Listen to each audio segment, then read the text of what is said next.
Salut, bienvenue sur Éthique et Psycho, le podcast qui analyse les oppressions pour mieux les combattre. Dans la société actuelle, on considère inacceptable de faire du mal à des chiens ou à des chats, alors qu'on accepte des violences énormes envers des vaches, des cochons ou des poissons. Et surtout, on priorise systématiquement les intérêts des êtres humains au détriment des autres animaux. Pour décrire cette réalité, on parle de spécisme, un terme généralement défini comme la discrimination fondée sur le critère d'espèce. Mais derrière cette présentation assez simple, le terme de spécisme fait l'objet de nombreuses définitions et surtout de nombreux débats autour de ces définitions. Du coup, c'est quoi le spécisme ? Quelle définition permet au mieux de rendre compte de ce phénomène ? Pour répondre à ces questions, je reçois aujourd'hui Sarah Zanaz, doctorante en philosophie, dont la thèse porte, entre autres, sur l'analyse de ces différentes perspectives et le développement d'une nouvelle définition. Elle va nous présenter les définitions dominantes du spécisme et expliquer en quoi elles peuvent être critiquées. On verra notamment les raisons pour lesquelles il peut être plus intéressant de comprendre le spécisme avec une perspective systémique, plutôt que purement individuelle, comme il a été pensé jusqu'à présent. Vous allez voir que cette perspective permet de mieux rendre compte du rapport que l'on entretient avec les autres animaux. Bonne écoute.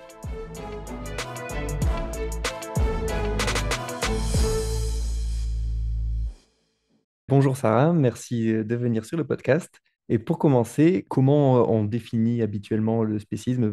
Alors, un truc à noter, c'est que le spécisme n'a jamais été utilisé de manière très uniforme dans la littérature. En fait, chaque philosophe semble donner sa propre définition, donc les définitions varient vraiment de l'une à l'autre. Peut-être pour les personnes qui nous écoutent et qui savent pas ce que c'est que le spécisme, c'est, pour le dire trop simplement, une discrimination fondée sur la base de l'espèce. C'est un néologisme qui a été inventé en analogie avec d'autres formes de discrimination, malheureusement qu'on connaît trop bien. Donc le racisme, c'est la discrimination fondée sur la race ou l'appartenance ethnique, le sexisme qui est la discrimination fondée sur le sexe ou le genre, et donc le spécisme vient faire une analogie avec ces formes d'oppression-là en signifiant que c'est une discrimination fondée sur l'appartenance d'espèce. Donc à quoi on voit le spécisme pour donner une idée de ce à quoi ça correspond. Donc il se manifeste à plein de niveaux de la société. Pour en nommer quelques-uns, il y a l'industrie textile qui exploite des animaux pour faire des vêtements, le divertissement, il y a l'expérimentation animale qui exploite des animaux pour tester des procédures médicales, des médicaments, etc. Et puis, le plus important, ce qui fait le plus grand nombre de victimes chaque année, c'est l'industrie agroalimentaire, évidemment. Donc l'élevage, la pêche, l'élevage piscicole aussi. Donc on parle, pour donner une idée à peu près de ce que ça représente, on parle souvent de 80 milliards d'animaux terrestres tués chaque année dans le monde et de milliers de milliards d'animaux aquatiques. Donc selon les estimations, c'est entre 1000 et 3000 milliards d'animaux tués chaque année pour que nous nous en nourrissions. Donc ça, voilà, c'est une introduction très très générale sur ce que c'est que le spécisme et ce que ça implique. Tu as dit au début qu'il y avait plusieurs définitions, même beaucoup, mais c'est des petites divergences. Elles restent quand même, c'est pas non plus un mot où on ne sait pas du tout ce que ça veut dire, où il y a quand même un socle commun, tout ce que tu viens de définir, qui est commun à toutes les définitions. Oui, c'est vrai. Les définitions du spécisme en philo sont très différentes parce que des différents et différentes philosophes y réfléchissent depuis à peu près les années 70, mais c'est sûr qu'elles se ressemblent quand même beaucoup. Il y a un socle commun pour toutes ces définitions-là. Puis d'ailleurs, le contraire serait étonnant puisqu'elles visent à qualifier le même phénomène. En tout cas, il y a un truc qui revient systématiquement, c'est le spécisme qui est compris comme un phénomène individuel. Ça revient dans toutes les définitions que j'ai pu trouver dans la littérature spécialisée. Puis après, il y a des petites divergences. Toutes les définitions ont plusieurs caractéristiques qui reviennent ou qui reviennent pas selon les définitions. Pour aujourd'hui, on va parler de trois caractéristiques. Dans la thèse, j'en traite un petit peu plus, mais on va se concentrer sur ces trois-là. Donc, premièrement, la première caractéristique, c'est que le spécisme est individuel. La deuxième, c'est que pour beaucoup de définitions, il y a une dichotomie claire entre les humains d'un côté et tous les autres animaux de l'autre. Et la troisième caractéristique qui revient aussi assez souvent, c'est celle qui caractérise le spécisme comme étant injuste ou immoral par définition. Donc il y a ces trois grandes caractéristiques-là que j'ai pu repérer dans la littérature spécialisée. et on va revenir sur chacune d'elles pour les critiquer, mais d'abord je vais les présenter. Donc ça nous permettra de faire un tableau global de la manière dont le spécisme a été défini en philosophie. C'est jamais de trop quand on veut vraiment s'intéresser à un concept de voir comment est-ce qu'il a été traité dans la littérature spécialisée. Donc, comme je disais, c'est un néologisme qui a été créé dans les années 70 et il nous vient pas d'un philosophe, mais d'un psychologue qui s'appelle Richard Ryder et qui a fait paraître ce mot dans une brochure qui était distribuée à Oxford dans les années 70. Lui, il invente ce terme de spécisme dans un contexte intellectuel de profonde remise en question et de profonde critique en fait des systèmes de valeurs du monde occidental. Donc une grande critique du colonialisme à l'époque, de la peine de mort, les développements des droits humains en toutes sortes, dont la reconnaissance de plus de droits aux femmes, aux enfants, aux personnes handicapées, aux personnes LGBTQIA+, etc. Donc, dans cette dynamique de transformation sociale, qui a donc vu le jour à la fin des années 60, on a vraiment un contexte de reconsidération des injustices fondées sur des distinctions arbitraires, typiquement telles que l'appartenance ethnique ou l'appartenance de genre, etc. Donc Ryder remarque ce contexte-là global de remise en question des oppressions et il écrit dans la brochure dont je parlais tout à l'heure que toutes ces révolutions-là ont presque oublié les animaux non humains. Il écrit quelque chose comme les révolutions des années 60, comme celles contre le racisme, le sexisme ou le classicisme, ont presque ignoré les animaux et donc ont passé complètement sous silence les non-humains. Et selon lui, il fallait vraiment établir un parallèle entre la situation des autres espèces et les oppressions intra-humaines. Donc ce néologisme-là, il a été créé pour justement suggérer une analogie avec des formes de discrimination plus familières comme le racisme ou le sexisme. Donc, elles ont pour point commun le fait de favoriser de manière arbitraire et injustifiée un groupe. Les blancs pour le racisme, les hommes pour le sexisme et les humains pour le spécisme. Dans un livre qui s'intitule The Victims of Science, qui a été publié en 75, il revient donc sur son néologisme qu'il a créé quelques années plus tôt, et il le définit en précisant justement son analogie avec le racisme. Donc il écrit: J'utilise le mot spécisme pour décrire la discrimination pratiquée par l'homme, c'est le mot qu'il utilise, à l'encontre des autres espèces et pour établir un parallèle avec le racisme. Donc spécisme et racisme sont tous deux des phénomènes qui négligent ou qui sous-estiment les similitudes entre la personne qui discrimine et celle qui est discriminée, et ces deux formes de préjugés témoignent d'un mépris égoïste pour les intérêts d'autrui et pour leur souffrance. Donc ça, c'est la définition de Ryder. Donc on voit qu'elle met l'accent sur cette notion de discrimination. Donc si on reprend les trois catégories que j'énonçais tout à l'heure, donc là on en a deux. On a la première, donc c'est individuel puisque c'est une discrimination. C'est au psychologue, donc Richard Ryder, qu'on doit le terme de spécisme, mais s'il a été adopté dans le monde entier, c'est probablement parce qu'il a été popularisé par un autre philosophe australien, cette fois qui s'appelle Peter Singer, et donc qui a publié en 1975 La Libération animale, qui fut un vrai best-seller. Et donc, Singer a compris très vite que le terme de spécisme avait un pouvoir explicatif très fort quant à l'histoire et l'actualité de l'exclusion des animaux non humains de la sphère de considération morale. Donc lui, il définit le spécisme comme ça, il dit: le spécisme, c'est un préjugé ou une attitude de parti pris en faveur des intérêts des membres de sa propre espèce et contre ceux des membres d'autres espèces. Ça, c'est la définition de Singer. Donc là, le spécisme, c'est un préjugé ou une attitude de parti pris. Donc là, on est sur une définition très psychologique, quoi. On parle de préjugés, d'attitudes. Ouais, tout à fait. C'est clairement une définition psychologisante. Il est revenu après sur la question du préjugé. Il a défini ça comme une attitude discriminatoire qui ne peut pas être fondée sur des bases scientifiques, quelque chose comme ça.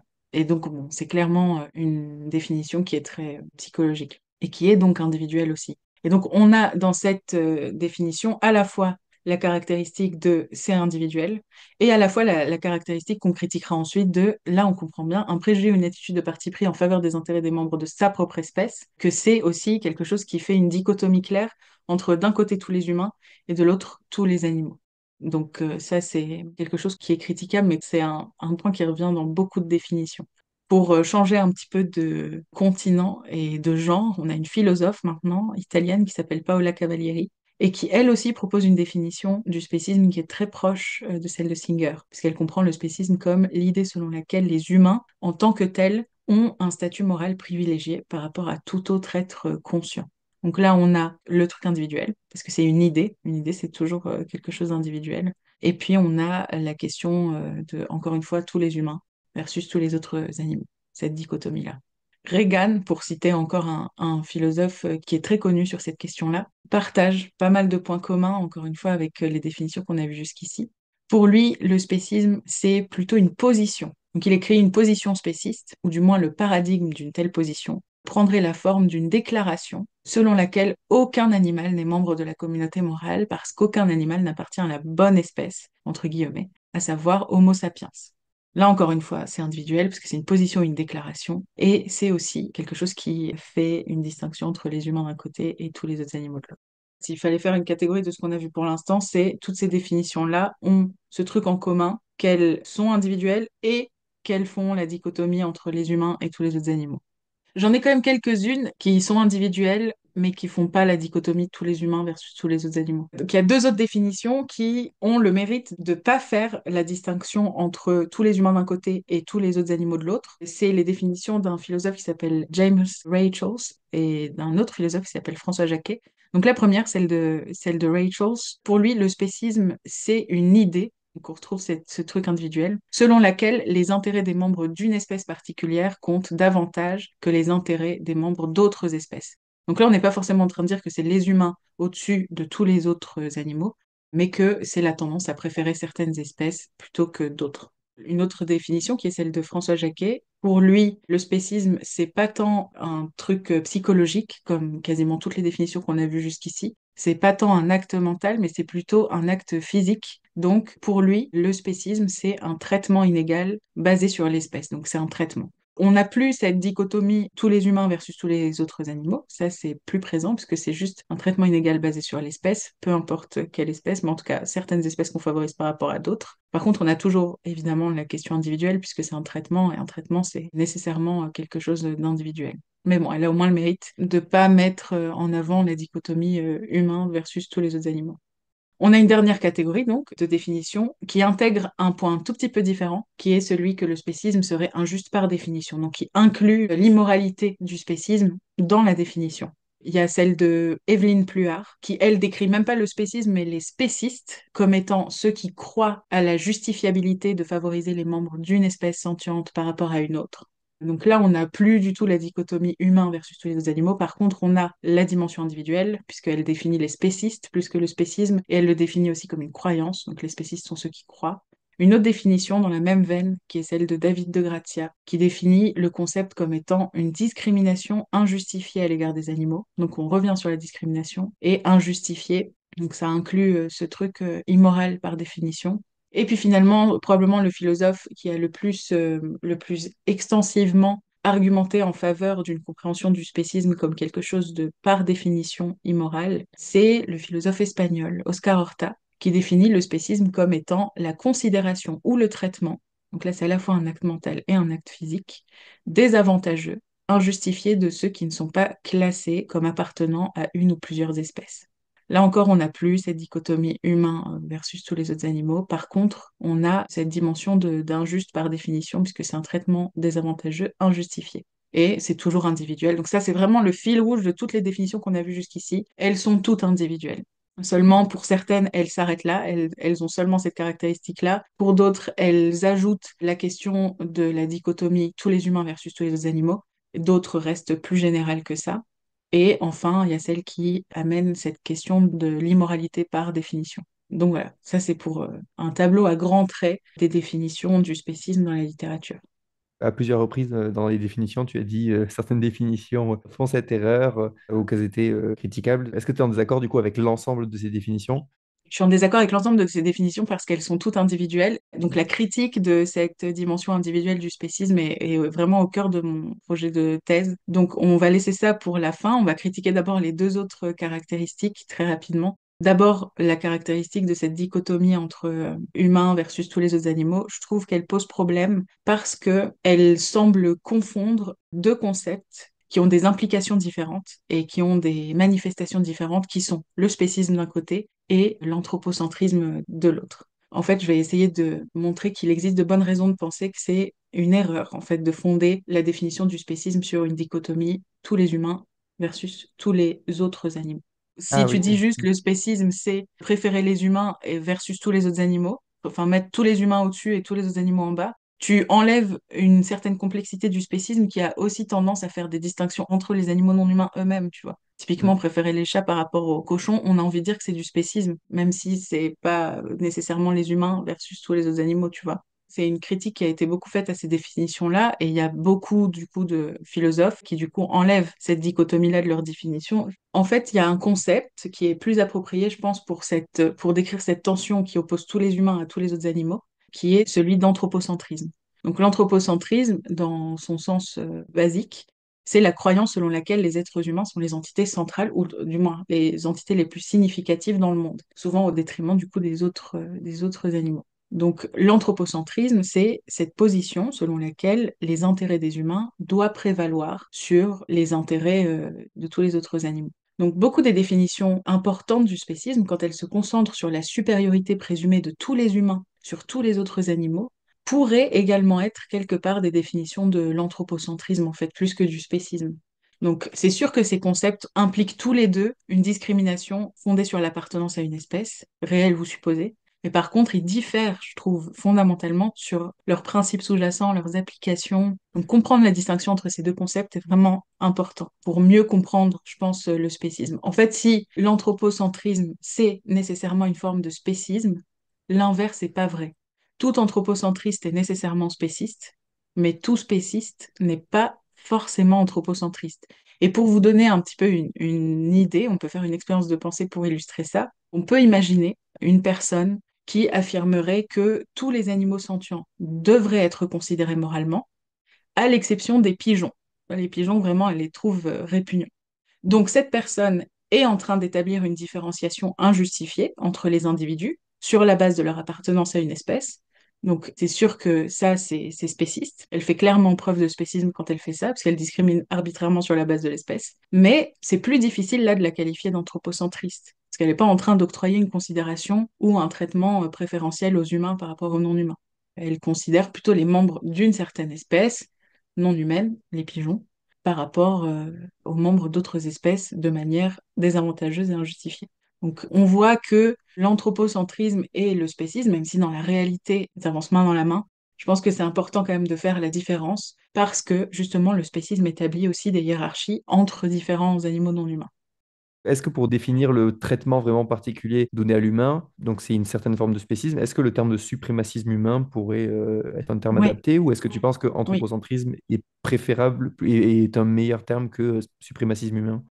Suprémacisme humain, c'est un très bon terme aussi, une très bonne expression aussi pour définir cette manière dont on a toujours tendance à systématiquement préférer les humains aux autres animaux. Donc là, je veux vraiment signifier que c'est sûr que c'est cette forme de spécisme-là, donc le suprémacisme humain, qui pose le plus problème, qui fait le plus de victimes, qui est la plus intéressante à analyser. C'est de loin celle qui est la plus importante dans notre manière de traiter les autres animaux. C'est sûr que ce suprémacisme a des conséquences bien plus graves et un nombre de victimes, fait un nombre de victimes bien plus important que l'autre forme de spécisme qui a tendance à plutôt hiérarchiser entre différentes espèces non humaines. Mais c'est juste que je pense qu'il faut bien différencier les deux, donc soit anthropocentrisme et spécisme, soit suprémacisme humain et spécisme, parce que je trouve que le spécisme, justement, a une complexité. Et d'ailleurs, on y reviendra sûrement après, mais ça participe en fait de sa nature de système, qu'il est tellement complexe et qu'il est tellement lié à un certain conditionnement culturel qui nous fait même préférer certaines espèces non humaines par rapport à d'autres espèces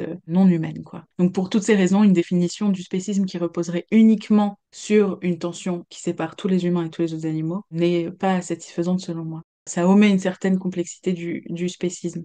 Pour expliquer, un peu donner des exemples de la manière dont le spécisme aussi établit des différences entre différents animaux non humains, il y a un livre de Jean-Gène Villemer qui revient sur les différents critères qu'on met en avant pour favoriser une espèce par rapport à une autre. Et donc, il explique que ça peut être la taille de l'animal, donc avec une préférence pour les espèces plus grandes en général, comme les baleines ou les éléphants. Ça peut être la familiarité aussi, donc les espèces qu'on connaît depuis notre enfance, qui sont devenues des symboles, comme les lions, les aigles, ou des espèces qui nous ressemblent beaucoup, comme certains primates par exemple. Il y a aussi la question de l'histoire de domestication, les chiens, les chats, etc., dont on a, avec lesquels on dit souvent que le chien est le meilleur ami de l'homme, entre gros guillemets. Il y a le critère de l'intelligence supposée. préfère les dauphins, les chiens, etc., parce qu'on suppose qu'ils sont plus intelligents. Puis il y a aussi le critère de la beauté, de la mignonité. Ça, c'est une forme de spécisme qu'on appelle aphrodiste. L'aphrodisme, c'est discriminer les individus en fonction de leur apparence physique. Donc un spécisme aphrodiste, c'est justement un spécisme qui repose sur des critères d'apparence. Donc on a tendance à préférer les animaux qui sont plus beaux. Puis à l'inverse, il y a tous les animaux qui sont considérés comme étant laids, comme étant répugnants pour beaucoup de gens, comme les insectes, les rats, les pigeons, etc. Toute une liste non exhaustive. Moi, je les trouve très mignons, hein, les rats et les pigeons et les insectes. Mais pour beaucoup de gens, c'est des animaux qui sont considérés comme étant laids, quoi. Donc, ils ont vraiment pas beaucoup de chance de susciter une telle empathie. C'est aussi le cas des animaux aquatiques qui sont très différents de nous et qu'on voit pas souvent parce qu'ils vivent dans un autre milieu, etc.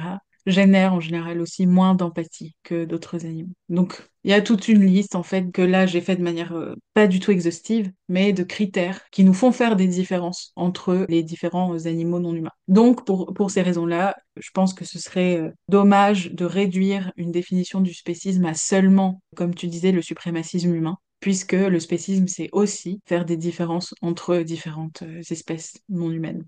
Après, il nous reste la critique de cette caractéristique du spécisme comme étant injuste par définition. Bon, l'une des définitions de celle qu'on a vue précédemment qui me convainc le plus, c'est celle d'Oscar Horta, donc la considération ou le traitement injustifié sur la base de l'espèce. Ça, je trouve que c'est une très bonne définition, c'est l'une de celles que je préfère, mais je critique quand même cet aspect de injuste par définition pour deux raisons principales. La première, c'est que, en fait, c'est assez facile de justifier philosophiquement le fait qu'on privilégie les membres de notre propre espèce ou certains animaux par rapport à d'autres. Alors, je dis pas que c'est des bonnes justifications, hein. Je dis juste que c'est des justifications, que c'est justifiable. Maintenant, c'est pas des bonnes justifications, et évidemment, donc on peut dire notamment que c'est naturel que les humains favorisent les intérêts de certaines espèces, et notamment des humains par rapport à d'autres. Là, il y a plusieurs philosophes qui ont avancé des arguments, notamment une philosophe américaine qui s'appelle Cora Diamond. Bon, je vous préviens, c'est un peu fumeux, mais en gros, selon elle, le spécisme est justifié parce que les humains ont une signification que les animaux non humains n'ont pas.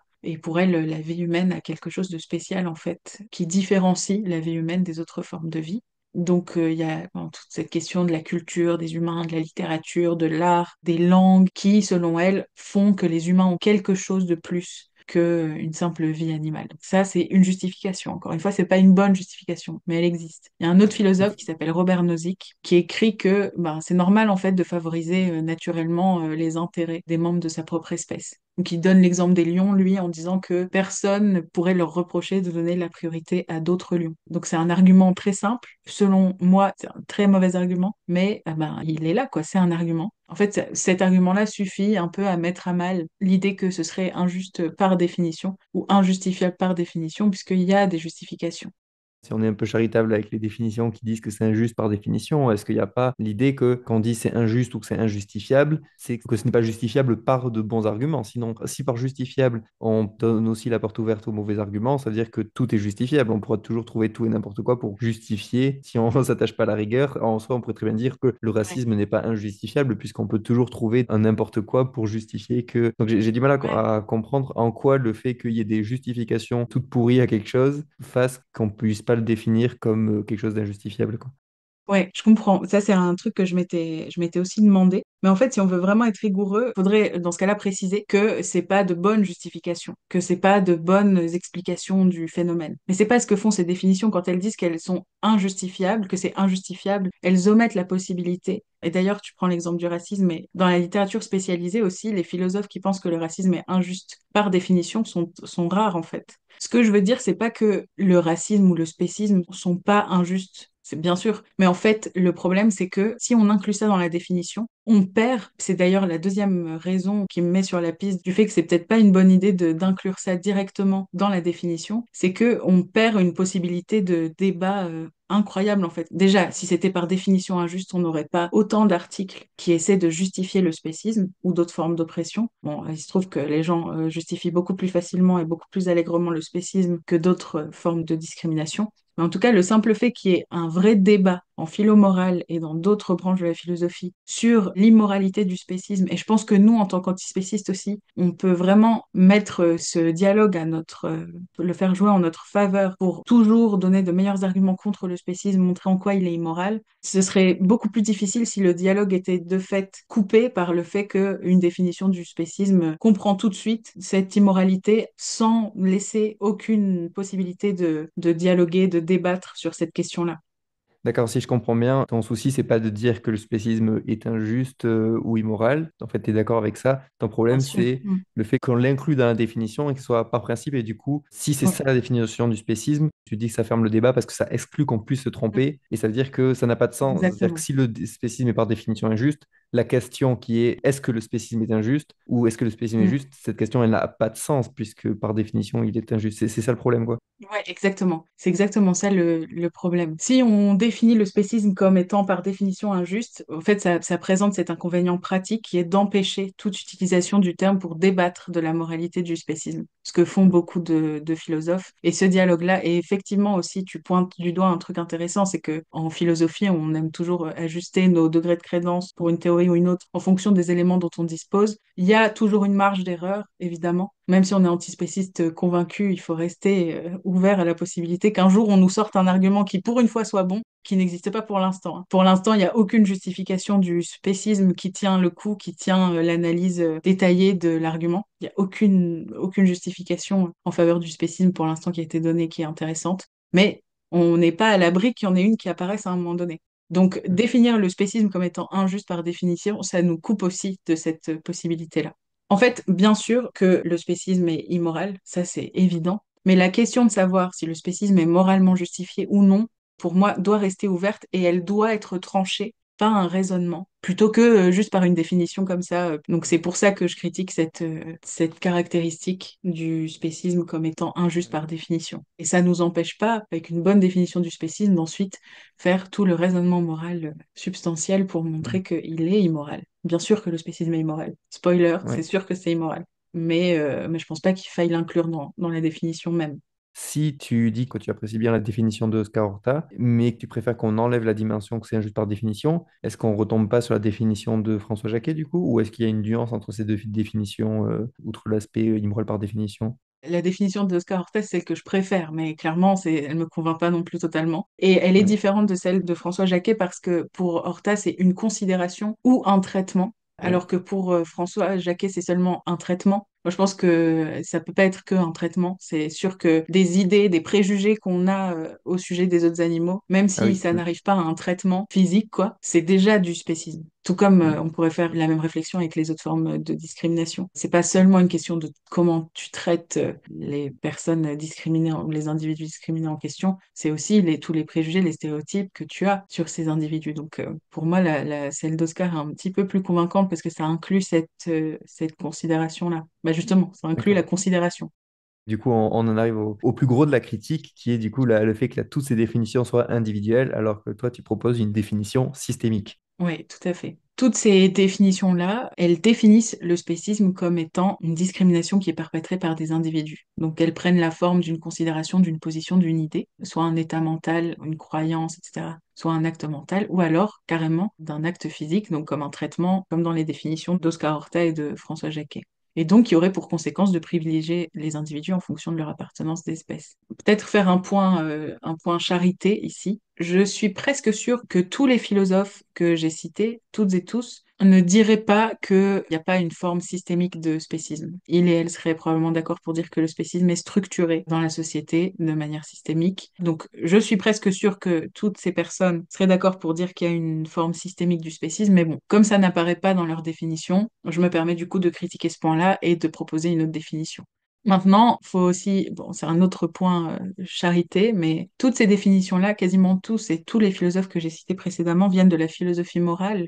Et en philosophie morale, on a vraiment cette tendance à tout individualiser et à pas mal dépolitiser aussi les concepts et les phénomènes.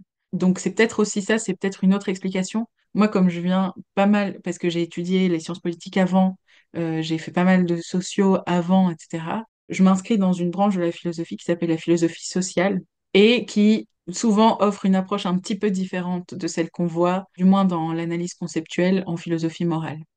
Est-ce que tu peux expliquer ce que c'est la philosophie sociale? Oui, alors la philosophie sociale, c'est en fait une branche de la philo qui étudie les relations et les structures sociales dans lesquelles les individus vivent et interagissent. Elle s'intéresse typiquement à des concepts comme la justice, notamment la justice sociale. Elle s'intéresse aux inégalités, aux rapports de pouvoir, à la question des droits, etc. Donc, elle analyse plus particulièrement comment les institutions influencent les comportements humains, façonnent les identités, conditionnent les modes de vie, etc. Évidemment qu'elle aborde des questions éthiques, ça c'est sûr, c'est indissociable, notamment concernant les processus de domination ou libération. Mais donc on a souvent cette réflexion critique donc, qui est issue de courants philosophiques comme le marxisme ou le féminisme, qui sont pas tellement en vue dans d'autres disciplines philosophiques. Donc c'est vraiment comme une espèce de pont qui est dressé entre les sciences sociales et la philosophie. Ça c'est la philo sociale, quoi. Donc ça permet vraiment de comprendre comment les sociétés s'organisent, comment elles se maintiennent, comment elles se transforment, qu'est-ce qui les rend aussi justes ou injustes, ces structures sociales. C'est vraiment un bon outil en fait pour comprendre les mécanismes sociaux, tout en permettant quand même, ce que la socio permet un petit peu moins, une analyse conceptuelle solide. En sociologie, j'ai l'impression qu'on passe pas trop de temps à définir les concepts, on s'intéresse plutôt à, par exemple, comment est-ce que le spécisme se structure à un niveau social, etc. Mais on s'intéresse pas trop à la définition conceptuelle, à l'analyse conceptuelle. Ça, c'est vraiment plutôt un travail de philosophe. Donc voilà, justement, la philo sociale permet ce pont entre ces deux choses-là. Et ça rejoint peut-être une autre Oui. question que je vais te poser. En quoi ton travail, c'est de la philosophie et pas de la sociologie? Alors, souvent, les philosophes me reprochent de faire de la socio et les sociologues me reprochent de faire de la philo. Donc, c'est probablement que je suis quelque part entre les deux. La philo sociale, du coup. Oui, bah voilà, bah c'est ça. Mais c'est juste que beaucoup de gens savent pas que la philo sociale existe ou la confondent avec d'autres formes de philo comme la philo politique. Mais justement, je pense que la philosophie qu'il y a dans ma thèse, c'est particulièrement ce travail de concept, ce travail sur le concept d'analyse conceptuelle, la description conceptuelle, ce travail d'aller chercher les différentes définitions et de les analyser, de les critiquer, c'est un travail aussi de philo. Analyser les différentes définitions qu'on donne de différents concepts, tout ça, c'est vraiment un travail plutôt de philo que de socio. Donc c'est en ça que c'est plus de la philo, même si évidemment, pour mon travail, j'utilise aussi pas mal de sociologues en fait, pour analyser tout ça, notamment un grand sociologue qui est Talcott Parsons, que j'utilise pour catégoriser le système. Puis j'utilise aussi pas mal Bourdieu, etc. Donc c'est vraiment, je suis entre les deux. Aussi dans la thèse, je fais pas que de la philo sociale, j'ai aussi pas mal de philo de l'esprit, pas mal de philo morale, un peu d'histoire de la philo. Donc c'est plutôt de la philo dans l'ensemble. C'est vrai que cette partie sur le spécisme, elle est particulièrement entre les deux, quoi, entre la sociologie et la philosophie. Où est le souci des définitions individuelles? Quand j'ai commencé à travailler sur le spécisme et que donc un peu plus tard, je me suis rendu compte que c'était quasiment que des définitions qui décrivaient les spécistes plus que le spécisme en lui-même, je me suis dit, notamment avec la définition de Peter Singer, que dans ce cas-là, selon ces définitions-là, je pense qu'on est un peu toutes et tous spécistes. Je pense que c'est arrivé à tout le monde de discriminer parfois certains animaux par rapport à d'autres, même quand on est antispéciste. Je pense que ça nous arrive encore de le faire. On a toujours ces stéréotypes en tête pour beaucoup, c'est intériorisé. Donc ça arrive encore qu'on ait des comportements spécistes ou des discours spécistes. Donc, une fois qu'on sait que si on est toutes et tous spécistes, ben, en fait, ça nous avance pas à grand-chose. Une fois qu'on a dit ça, on se dit, bon, ben, qu'est-ce qu'on fait de cette définition-là? Qu'est-ce que ça signifie dans ce cas-là? Donc, quand on a une définition qui est aussi individualisante, on se dit, bon, ben, ok, une fois qu'on a dit ça, et alors, qu'est-ce qu'on fait de tout ça? Qu'est-ce que ces définitions permettent de dire ou de décrire? Sur quoi est-ce qu'elles permettent de mettre des mots? Et surtout, est-ce qu'elles permettent vraiment de raconter quelque chose sur le rapport de force qui est violent, qui est industrialisé, qui est systématique et qui condamne énormément un nombre industriel d'animaux non humains chaque année dans le monde. Donc la deuxième critique, c'est que est-ce que à trop individualiser la définition du spécisme, on risque pas de la vider de son contenu politique en fait, de dépolitiser le problème? Pour résumer un peu tout ça, je pense qu'une définition du spécisme qui est trop individuelle, qui est trop fondée dans les comportements individuels, ne permet pas de faire toute la lumière sur les origines du spécisme, sur ses racines. Et justement, je pense qu'une bonne définition, et ça vaut pour n'importe quelle chose, n'importe quel concept, une bonne définition du spécisme, ça doit être une bonne description du phénomène qu'elle définit. Et je pense que c'est assez clair, et c'est pour ça que je faisais le point charité un peu plus tôt. Je suis sûre que pour beaucoup des philosophes que j'ai cités précédemment, c'est évident que le spécisme se structure à un niveau social, à un niveau politique, que c'est pas qu'une question individuelle, que c'est pas seulement des individus qui ont des comportements spécistes, sinon qu'il y a vraiment tout un système qui ancre le spécisme dans une violence institutionnelle. Et il y a un profond aussi système de croyance qui produit, qui soutient, qui justifie. Il y a toute une économie aussi qui se nourrit du spécisme. Et donc, bon, là, il faut aussi préciser que je ne nie pas du tout qu'il y a une dimension individuelle au spécisme. C'est sûr qu'il y a des individus spécistes et que ça pose problème. Donc, je nie pas du tout la dimension individuelle qu'il peut y avoir au spécisme, mais je pense juste que ça repose pas seulement sur les individus qui croient en la justification de favoriser des intérêts humains ou les intérêts de certaines espèces par rapport à d'autres. Je pense que s'il y a des spécistes aujourd'hui, c'est parce que ces individus évoluent dans un système qui leur permet d'être spécistes, qui rend ça normal, qui rend ça légitime et qui rend presque ça aussi inévitable en fait. Donc c'est pour toutes ces raisons que je critique la dimension trop individuelle ou trop individualisante du spécisme. Du coup, toi, à l'inverse, tu développes donc une définition qui est systémique. Ouais, exactement. Le spécisme serait un système d'oppression fondé sur l'espèce ou l'appartenance d'espèce. Cette définition, moi, c'est celle qui me semble être la plus proche de la réalité du spécisme. Je pense qu'une bonne définition, c'est une définition qui colle le plus possible à la réalité d'un phénomène, et là, le spécisme. Et il se trouve que je le trouve beaucoup mieux expliqué comme ça nous permet de beaucoup mieux comprendre qu'il y a un caractère organisé, structurel du spécisme, plutôt que un caractère individuel fortuit, un peu comme ça, hasardeux du spécisme. Donc je trouve que ça explique mieux, que ça se rapproche plus en fait de ce que c'est dans la réalité. L'idée d'oppression, je trouve qu'elle est particulièrement importante ici dans cette définition parce que elle signifie le fait qu'il y a une partie de la société, donc la plupart du temps des minorités, ça vaut pour toutes les autres discriminations, qui est rendue différente par des caractéristiques du groupe qui exerce un contrôle, ou qui a le pouvoir, et donc qui est désavantagée et opprimée par ce groupe dominant. Donc cette partie de la société, qui est donc rendue vulnérable par la catégorie dominante, dans le cas du spécisme, c'est donc les humains et les humaines. Donc, cette partie de la société devient comme une catégorie qui exerce du pouvoir, et une partie de la manière, enfin, une façon dont elle exerce ce pouvoir, c'est justement en rendant étranger, différent, inférieur le groupe qu'elle essaie de dominer. Du coup, c'est comme ça qu'elle essaie de rendre l'oppression légitime. Et ça, on le voit vraiment avec le spécisme, et on le voit aussi avec d'autres formes de discrimination. Il y a un sociologue qui s'appelle David Niber et qui résume cette situation en disant un groupe opprimé et un groupe qui partage certaines caractéristiques culturelles, économiques, bon ça c'est dans le cas de certaines oppressions intra-humaines, et qui est soumis pour le bénéfice économique, politique et social d'un groupe privilégié à un système social qui institutionnalise son exploitation, sa marginalisation, son impuissance, sa privation ou sa vulnérabilité à la violence, quoi. Et l'autre truc qui fait que j'aime bien la notion d'oppression, contrairement à d'autres notions comme celle de privilège ou de domination, c'est que l'oppression permet vraiment de mettre en lumière les intérêts des opprimés plutôt que ceux des dominants. Quand on parle de privilège, on parle du privilège des dominants. Quand on parle de domination, on parle de la domination des dominants. Quand on parle d'oppression, on met vraiment la lumière sur les individus qui sont opprimés. Puis étymologiquement aussi, il y a ce truc, l'oppression en fait, ça vient du latin, opprimere, qui veut dire étouffer. Puis ça rend vraiment tristement compte de la manière dont les animaux sont traités aujourd'hui, de ce qu'ils endurent aujourd'hui à cause de l'exploitation animale. Donc voilà, le spécisme, je le conçois comme un système d'oppression qui s'ajoute à la liste déjà malheureusement bien trop longue des autres oppressions, comme le patriarcat, le racisme, le nationalisme, etc. Donc voilà, l'oppression, ça renvoie vraiment à une injustice qui est profonde, qui est vaste, que certains groupes subissent en conséquence d'hypothèses, de stéréotypes, de préjugés, souvent inconscients, parfois pas, du groupe dominant, quoi.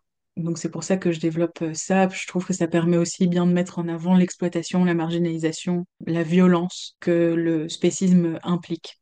Est-ce que tu fais une différence entre discrimination systémique et oppression? Et que ce soit oui ou non, comment tu définis ces termes-là?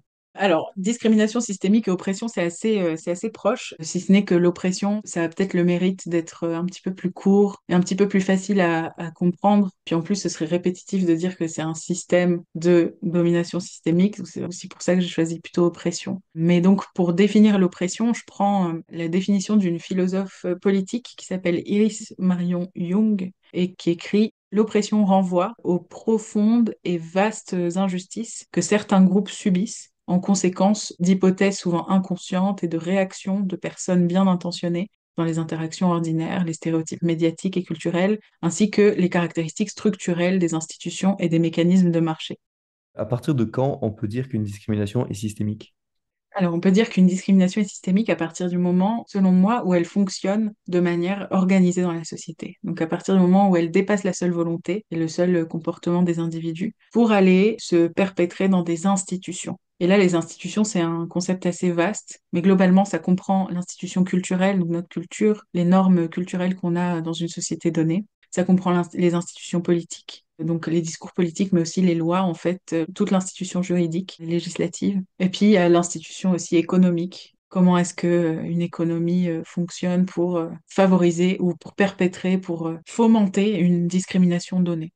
Ce système avec trois catégories, enfin avec trois composantes culturelles, institutionnelles et économiques, ça renvoie donc au système de Talcott Parsons, sur lequel tu avais écrit d'ailleurs un article sur l'amorce où tu expliquais en quoi le spécisme était systémique en détaillant ces trois composantes. Oui, selon lui, tout système social est une organisation complexe qui est composée d'éléments interconnectés qu'on appelle des sous-systèmes. Pour Parsons, donc un système social, c'est un tout qui est organisé et hiérarchisé de sous-systèmes qui sont interdépendants.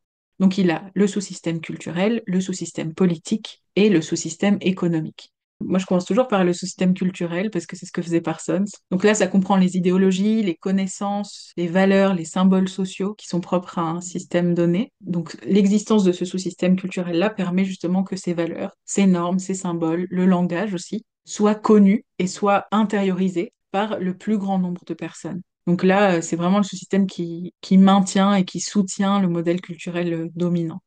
Est-ce que toutes les valeurs morales, tout ça, le fait de concevoir les animaux comme inférieurs aux humains, ça rentre là-dedans donc? Mm. Ouais, exactement. Tous les stéréotypes qu'on a à propos des humains, donc ça, c'est vraiment les trucs individuels. Toutes les croyances qu'on a, les préjugés qu'on a, les stéréotypes qu'on a au sujet des animaux non humains, ça rentre vraiment dans ce truc-là des croyances et des comportements spécistes individuels. Mais dans le système culturel, il y a aussi ce qui produit et ce qui légitime toutes ces croyances.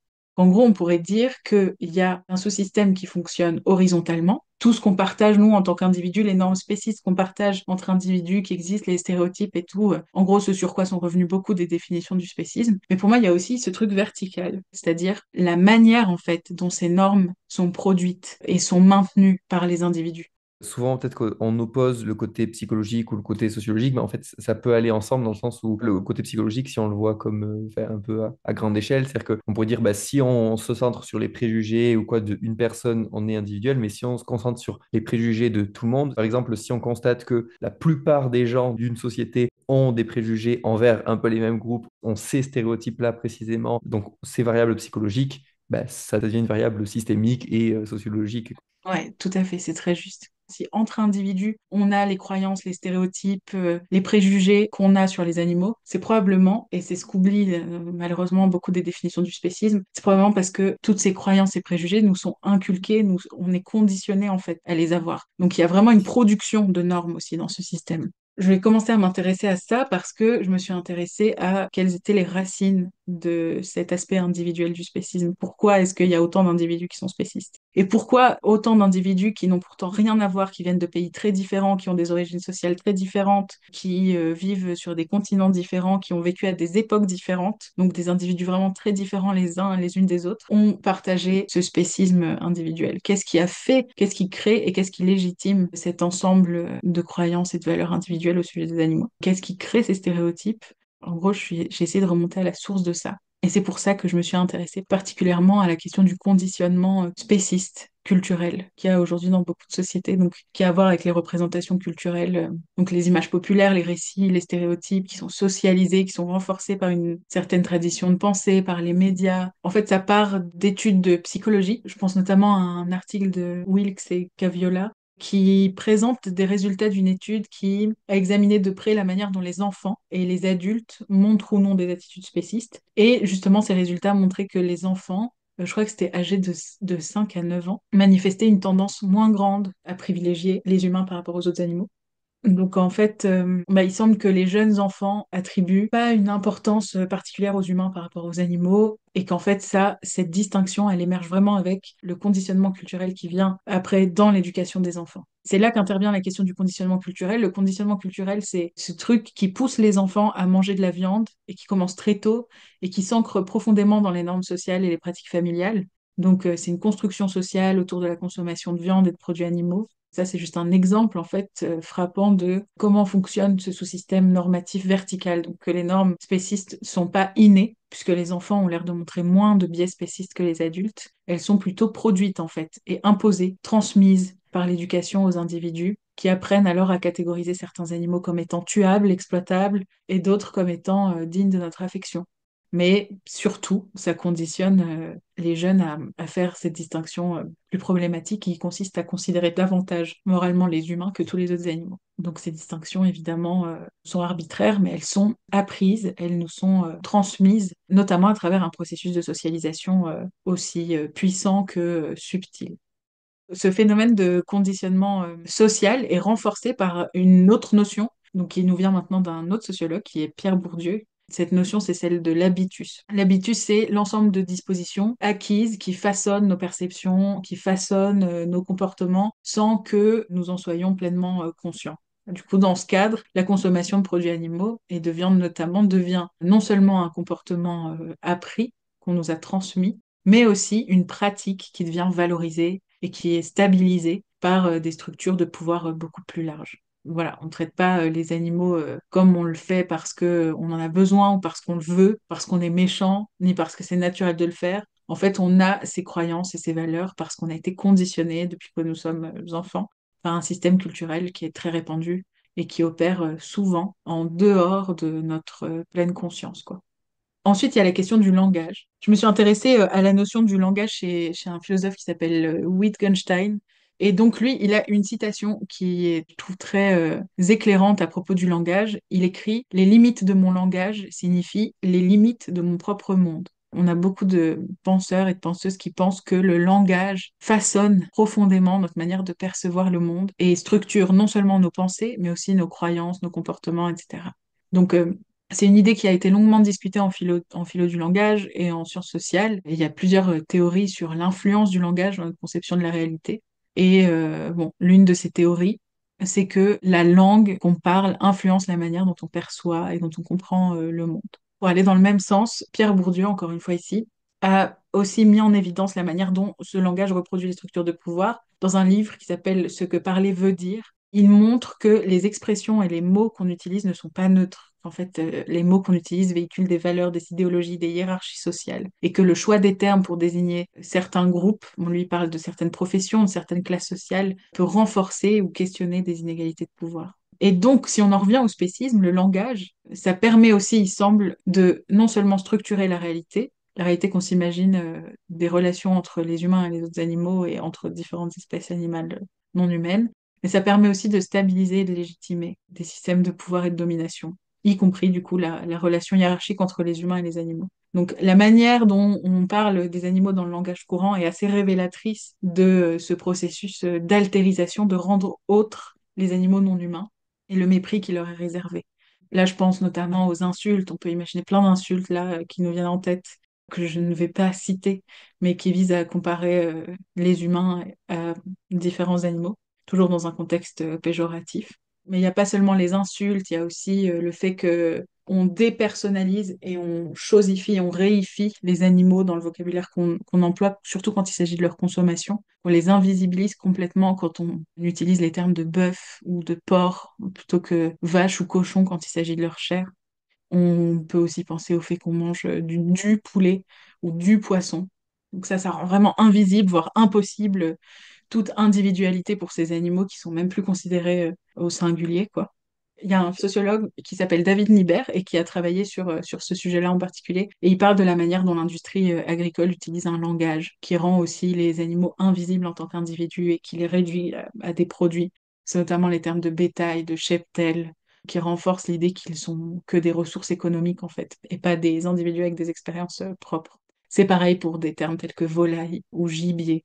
En expérimentation animale aussi, je me suis intéressée au vocabulaire et on voit que on les décrit souvent comme des spécimens, comme des modèles, même parfois des matériaux biologiques. Donc vraiment plein de termes et d'expressions qui déshumanisent totalement le rapport qu'on a avec les autres animaux, qui invisibilisent les autres animaux. Ouais, ça me fait penser dans les études sur la dissonance cognitive relative à la viande que, bon, que j'avais pas mal traité dans des vidéos ou des conférences. Il y a des études assez intéressantes où, par exemple, pour la nourriture, on n'utilise pas les mots, on utilise les mots bœuf ou porc, mais Mhm. l'expérience c'est en gros dans un menu de restaurant, on remplace ces mots-là par les mots vache et cochon. Donc c'est en anglais, donc c'est voilà, pig and cow qui remplace beef and pork. Et en fait, le fait de faire ce remplacement, de remettre les mots, on va dire les noms d'animaux et pas les noms de la nourriture, ça fait que ça augmente le dégoût et ça favorise le fait de prendre un plat végétarien. Et donc ça illustre le fait que, alors ce qu'on appelle du coup en psycho les stratégies de réduction de la dissonance, mais voilà, plus précisément les trucs de ce qu'on appelle la dissociation, quand on dissocie l'animal de la viande, quoi. Ah, c'est trop intéressant cette expérience. Mais c'est fou de voir que c'est même une stratégie de contournement de la dissonance, quoi. Mm. Ouais, c'est super intéressant. Ouais, ça me fait penser aussi aux chasseurs qui vont utiliser des termes comme Ah oui, prélever. Voilà, bon là, ça désigne pas directement ouais, l'animal, mais c'est une manière d'utiliser le langage pour faire des euphémismes ou pour un peu minimiser la violence des actes, quoi. ouais, totalement. Ouais, vraiment des exemples, on peut en trouver plein de comment voilà, ce langage nous permet d'invisibiliser les animaux. Et quand on adopte la théorie selon laquelle notre langage façonne aussi notre manière de concevoir et puis certains rapports de pouvoir, on se rend compte que tout est fait pour que les animaux non humains soient vraiment pas considérés dans leur individualité, quoi. Donc ce langage, cette institution, c'est aussi une institution en fait, le langage, ça permet vraiment de renforcer, de légitimer et de stabiliser le système spéciste. Donc ça, c'était la composante culturelle du système Mhm. spéciste. Mais donc, il y a les deux autres Mhm. composantes qui sont donc, le système économique et le système institutionnel. Le système politique, oui. Moi, je l'appelle plutôt le système politique maintenant plutôt qu'institutionnel parce que le langage, c'est aussi une institution, l'école, c'est une institution, ça fait plus référence au ce système culturel. La famille aussi, c'est une institution. Donc, bon, institutionnel, c'est un peu polysémique, donc je l'utilisais D'accord. beaucoup avant parce que j'avais la compréhension que l'institution, c'était nécessairement l'institution politique. Est-ce que sous système Mais législatif, ça serait correct ou politique, c'est quand même plus large, peut-être ouais, c'est ça. Politique, c'est un tout petit peu plus large. En fait, politique, ça inclut par exemple les systèmes éducatifs, les discours politiques. Et évidemment, moi, ce que je traite le plus, c'est les lois. Mais si on dit sous système politique, c'est un petit peu plus vaste que sous système législatif, mais c'est à peu près ça que ça veut dire. Mais donc, le sous-système politique, c'est celui qui produit des décisions et donc qui conduit à la mise en œuvre de lois, de systèmes éducatifs, à la tenue de discours politiques, etc. Donc c'est vraiment ce qui vient concrétiser les valeurs, les normes et les symboles qui sont dictés par le sous-système culturel, entre autres, par le biais d'institutions donc comme l'école, les médias, les partis politiques, etc. Donc là, on a un processus qui implique d'une part des décisions, qui nécessitent des actions collectives, des ressources humaines et matérielles, et d'autre part, c'est la réglementation, la manière dont on régit tous les acteurs de ce sous-système. Donc les systèmes, effectivement, les systèmes juridiques et les systèmes législatifs sont issus du système politique. Donc en gros, pour simplifier, le rôle du système politique, c'est d'organiser l'action collective pour servir un système global et lui permettre d'atteindre ses objectifs. Si on en revient au spécisme, évidemment, il y a toutes les lois en fait qui sont spécistes.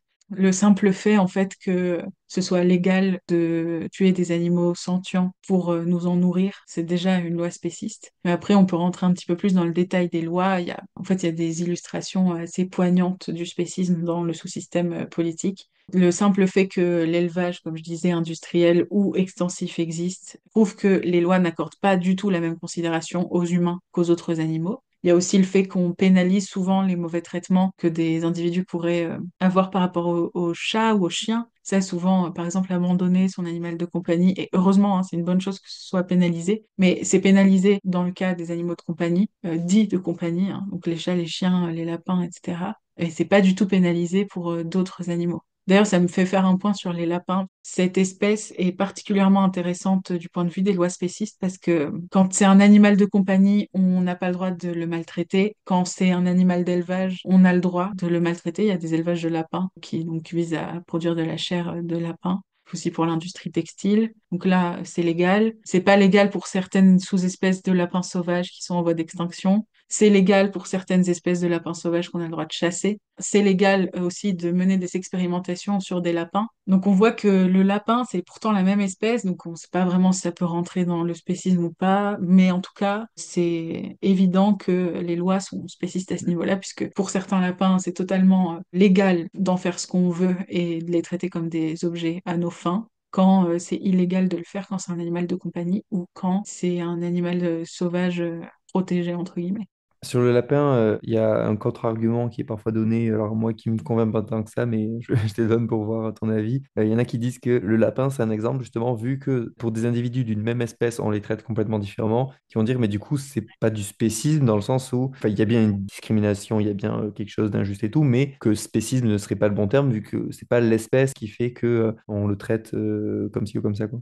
Oui, ça c'est l'objet de discussions que j'ai eues avec d'autres personnes qui travaillent sur le concept de spécisme. On n'est souvent pas d'accord sur cette question-là. Moi, j'ai quand même l'intuition que c'est spéciste de favoriser certains lapins par rapport à d'autres, même si c'est la même espèce. Et c'est là que les travaux de Lila sont particulièrement intéressants. Peut-être qu'on comprend pas si bien l'espèce que ça, peut-être que ça n'a même pas vraiment tellement de validité scientifique de parler d'espèce, peut-être que c'est plutôt une catégorie sociale, et dans ce cas-là, ça aurait du sens de parler de spécisme, parce que si on comprend l'espèce comme la manière qu'on a de plus ou moins altériser certains animaux, je sais pas comment dire ça plus simplement, mais si on comprend l'espèce comme une catégorie sociale, alors ça aurait du sens de parler de spécisme, puisque les animaux de compagnie seraient catégorisés comme des espèces dont on doit prendre soin, etc. Tandis que les animaux de laboratoire ou les animaux d'élevage seraient pas considérés dans la même catégorie sociale. Et donc là, ce serait légal, du coup, et légitime de les traiter comme on veut.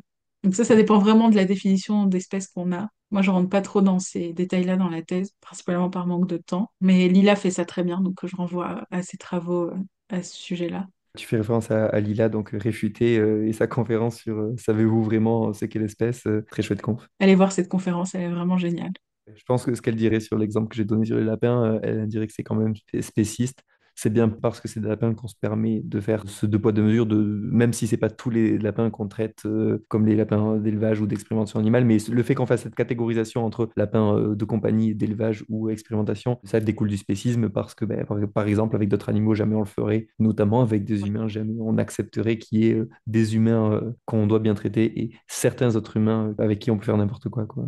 Ouais, c'est très juste. Et pour en venir aux lois, donc il y a non seulement ces lois qui existent et qui sont spécistes, mais je trouve aussi intéressant d'analyser non seulement la production de lois, mais aussi l'impunité que permet aujourd'hui le système juridique et législatif par rapport aux animaux non humains. Donc on a techniquement des lois qui sont censées protéger, entre gros guillemets, le bien-être des animaux dans les élevages, et pourtant on sait, notamment grâce aux lanceurs d'alerte, dont je saluerai jamais assez le travail, que ces lois sont rarement respectées. En fait, il y a vraiment un trou d'application entre la loi telle qu'elle est et telle qu'elle est appliquée. Il y a vraiment énormément de lois qui sont constamment violées dans les élevages et dans les abattoirs. Et on le sait très bien, c'est documenté, on a des vidéos, on a des documents, on a des témoignages. Et pourtant, le système juridique et législatif tel qu'il est aujourd'hui permet une impunité totale par rapport à ces manquements par rapport à la loi. Donc, le système juridique et législatif spéciste fonctionne à trois niveaux. Premièrement, la production de lois spécistes. Deuxièmement, l'impunité, qui est tout aussi systémique en fait que la violence qu'implique la production des lois. L'impunité par rapport au manquement du respect à la loi. Et le troisième niveau, c'est aussi la pénalisation des lanceurs d'alerte ou des activistes en général, qui est de plus en plus, j'ai l'impression, de plus en plus systématique et qui, elle aussi, du coup, dépend du système juridique. Donc voilà, c'est pour moi ces trois niveaux qui montrent un vrai spécisme du système politique. Ça, c'est pour les lois. Peut-être pour faire un parallèle, pour se rendre compte de la différence entre les lois et l'application des lois, on pourrait dire les agressions sexuelles sont illégales, mais c'est pas pour autant qu'elles sont systématiquement condamnées, et au contraire, elles sont assez rarement condamnées. Et aussi, d'ailleurs, il y a qu'est-ce qui se passe aussi quand quelque chose est dénoncé?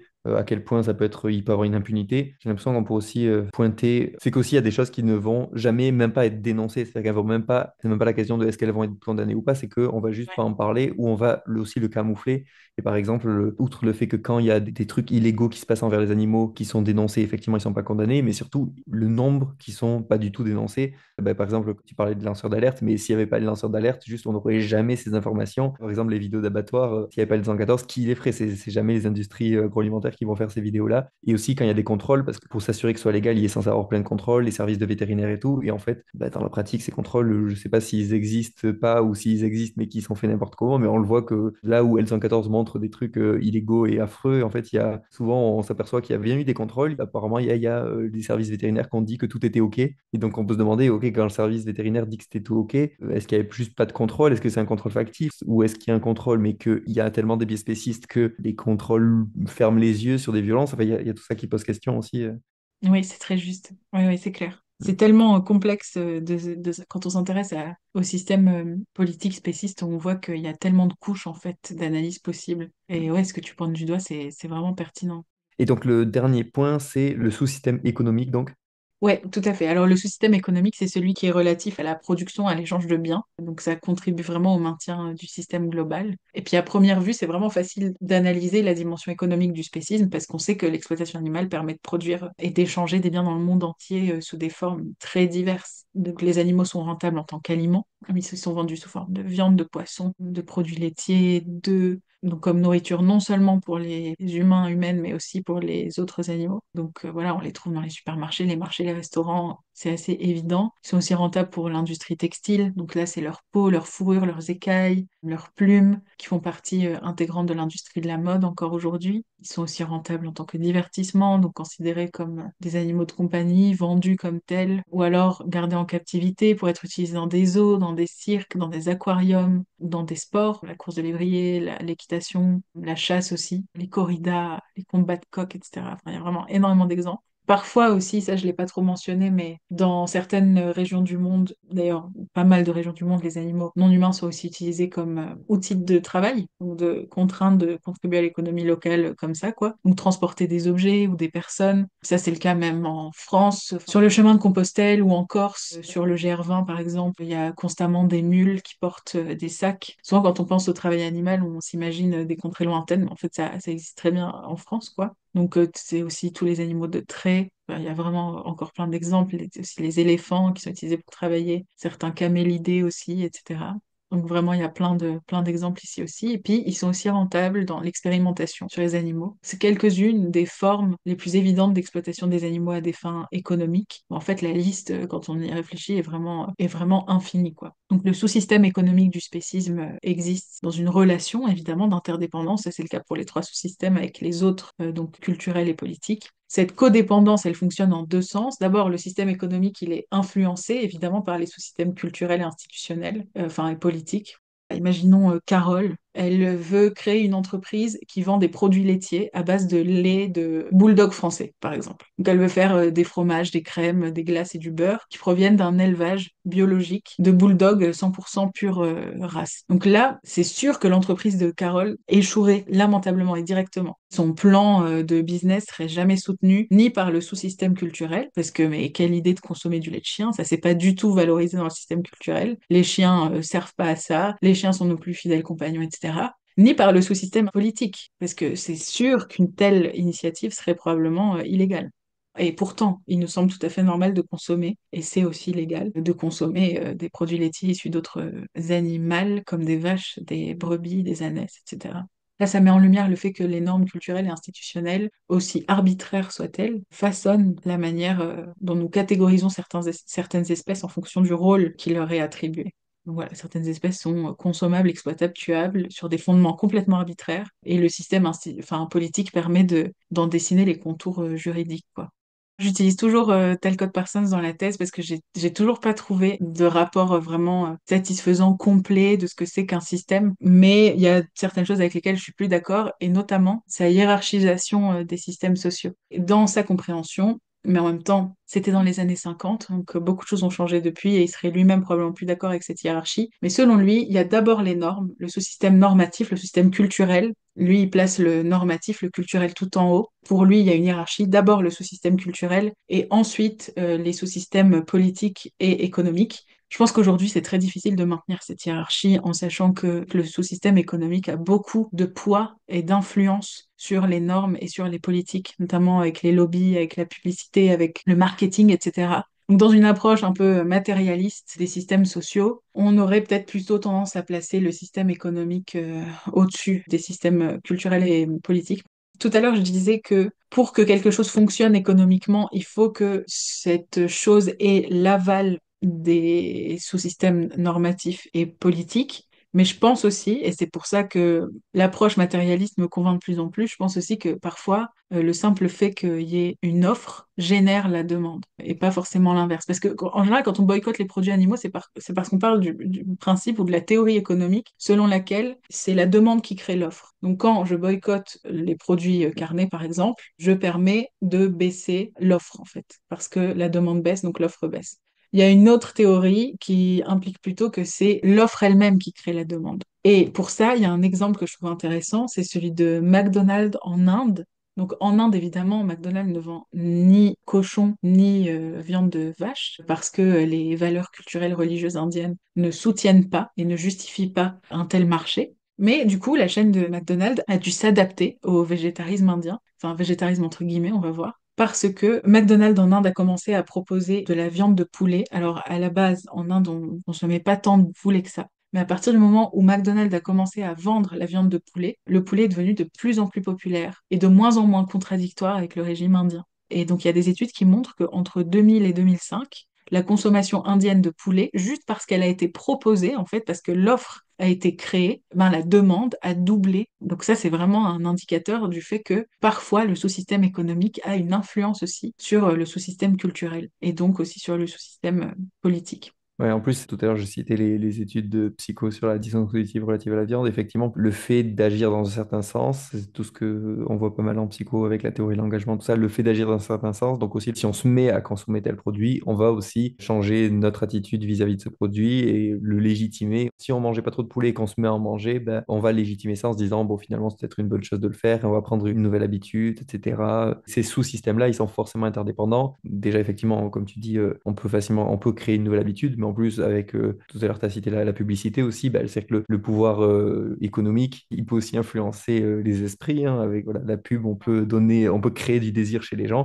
Et en plus, tu disais, si on crée de la viande de chien, bon, outre la culture, il y a aussi les lois qui seraient en désaccord, mais les lois, elles sont aussi liées au sous-système économique, puisque s'il y a un lobby très très puissant, si une institution économique a beaucoup de pouvoir, bah, un peu aussi influencer sur les lois. On peut voir par exemple tout simplement tous les lobbies qui arrivent à avoir du pouvoir sur l'Assemblée nationale. Peut-être qu'on peut aussi dire l'exemple des chasseurs, le fait qu'il y ait des liens entre les chasseurs ou quoi et Macron par exemple, ou même tout simplement le fait que ces milieux sont assez poreux parce que ben, les gens qui ont le capital économique, donc toute la grande bourgeoisie, c'est aussi eux qui vont avoir des gens, soit eux, soit des gens de leur entourage qui seront dans les institutions politiques, et donc on aura du conflit d'intérêts. Et c'est le cas là avec celle qui a été mise ministre de la Transition énergétique, alors qu'elle-même, elle a des conflits d'intérêts avec les lobbies pétroliers. Ce genre de choses, en fait. Il suffit qu'il y ait un lien entre les politiques et les sphères économiques pour que les lois soient complaisantes ou avantageuses pour les lobbies.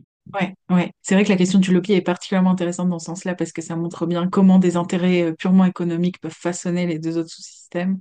Je pensais aussi au fait, très récemment, il y a eu cette polémique sur le fait que certaines appellations de produits végétaux devraient être interdites. Bon, finalement, ça n'est pas passé, mais le simple fait de vouloir interdire l'appellation de steak ou de lait pour des produits végétaux ou de crème, fromage, etc., ça montre aussi, et ça provient vraiment du lobbying des industries qui exploitent les animaux. Ça montre aussi à quel point c'est puissant comme institution pour aller essayer de freiner le changement culturel, quoi. Et du coup aussi institutionnel. Puis ça, c'est vraiment un truc que j'essaie de souligner dans la thèse, et c'est un point que fait un chercheur qui s'appelle Stephen Wise, qui montre qu'en fait, l'intérêt économique est d'une telle ampleur que ça devient vraiment un opposant très puissant au changement, si ce n'est l'opposant en fait principal au changement culturel, juridique, etc. Moi, je rentre pas du tout dans une hiérarchie maintenant. Avant, j'étais d'accord avec Parsons. Aujourd'hui, comme j'ai été notamment pas mal convaincue par certaines des théories matérialistes, je laisse un peu cette hiérarchie de côté. J'en propose pas une nouvelle. Je pense que les trois ont un impact très fort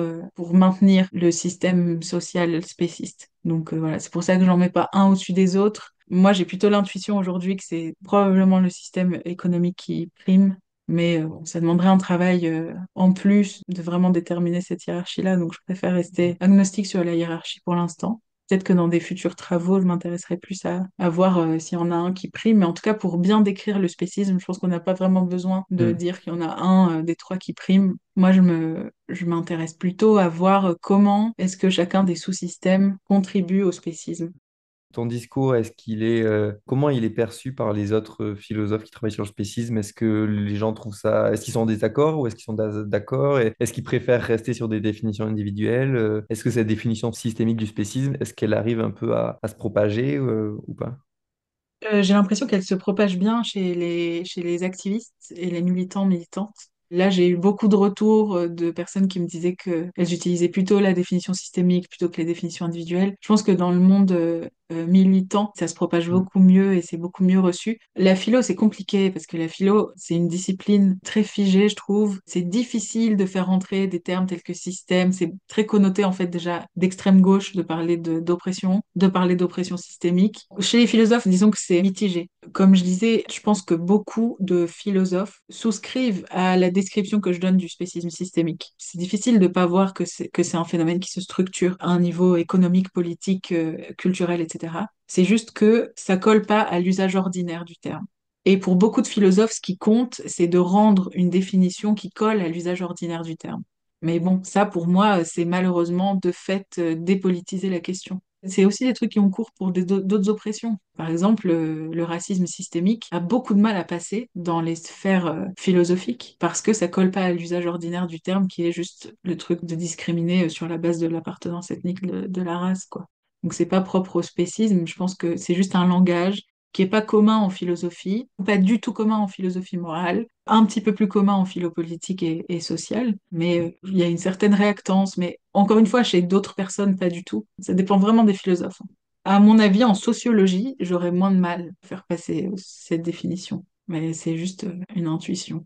Après, je comprends les arguments contre. C'est quoi les arguments contre? Bah, les arguments qui disent justement qu'une bonne définition du spécisme, ça doit être une bonne définition du racisme, et que donc les deux doivent être des définitions qui se rapprochent plus du concept ordinaire. En philo, on appelle concept ou usage ordinaire d'un concept la manière dont les gens, comme ça, si je demande aux gens dans la rue qu'est-ce que c'est que le racisme, bah, c'est possible que très peu en fait mentionnent le racisme systémique dans leur définition du racisme. Ils vont plutôt essayer de dire que c'est faire une discrimination sur la base de l'appartenance ethnique, etc. Donc voilà, c'est des arguments qui disent qu'il faudrait plutôt coller à l'usage ordinaire du terme. Et peut-être que les aspects systémiques des oppressions collent pas à l'usage ordinaire du terme. Là, encore une fois, il faudrait faire de la philo expérimentale pour aller voir quel est l'usage ordinaire du terme. Moi, j'ai quand même un peu un doute aujourd'hui sur le racisme. Je pense que de plus en plus de gens, du moins en France, comprennent le racisme comme quelque chose de systémique par définition. Mais j'ai pas un degré de crédence très fort pour ça, quoi.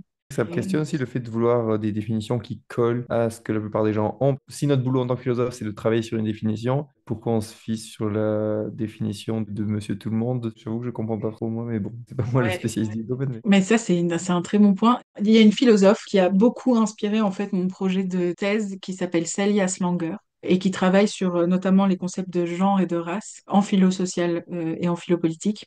Et justement, elle soutient, parce que je pense qu'elle a été elle aussi confrontée à cette objection de l'usage ordinaire. Et elle écrit dans un article où justement, elle redéfinit, je crois, le concept de genre ou race. Elle dit, et c'est justement le point que tu viens de faire, en tant que philosophe, selon elle, on ne devrait pas simplement nous préoccuper de ce que représentent les concepts dans leur usage ordinaire, dans leur usage traditionnel, ni même dans leur usage purement descriptif. En fait, on a aussi une responsabilité en tant que philosophe de nous intéresser à la manière dont ces concepts peuvent être définis ou redéfinis pour Hmm. justement mieux nous aider à avancer vers un mieux, vers une résolution des inégalités et des injustices. Donc elle invite vraiment à nous détacher de cette injonction à l'usage ordinaire pour favoriser plutôt un travail définitionnel stratégique en fait. Pour elle, plutôt que de coller à l'usage ordinaire, il faudrait plutôt mettre l'accent sur la création de définitions qui sont stratégiquement pertinentes. Et elle écrit quelque chose vraiment similaire à ce que tu viens de dire. Elle dit, de toute façon, l'usage ordinaire, il est toujours amené à changer.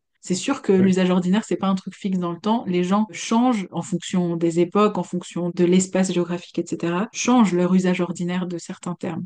Et c'est peut-être aussi la responsabilité des philosophes que de guider ce changement pour, justement, elle parle beaucoup de justice sociale, donc elle dit, en tant que philosophe, on a peut-être une responsabilité à définir les concepts de manière à ce que ce soit stratégiquement plus intéressant. Et ça, c'est vraiment aussi ce que j'essaie de faire avec le spécisme systémique, notamment avec un point stratégique que j'ai pas encore vraiment développé parce que je suis pas à 100% sûre de sa pertinence, mais l'antispécisme est beaucoup critiqué comme étant un mouvement de blancs et de blanches, dépolitisé, etc.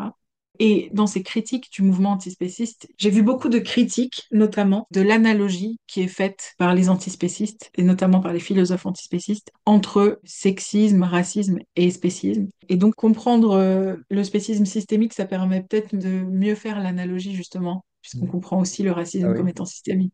Tu disais, dans le mouvement militant, ça s'impose un petit peu plus cette définition systémique. Moi aussi, du coup, maintenant même, en fait, dès que j'entends des définitions qui sont très individualisantes, je tique maintenant. En fait, moi, j'ai été convaincu entre ton article, c'est l'article que tu avais fait sur la Morse qui m'avait en partie convaincu, et aussi là où les conférences de Axel Pelius-Bror sur l'analyse matérialiste des rapports d'élevage, où du coup, elle aussi a une définition systémique.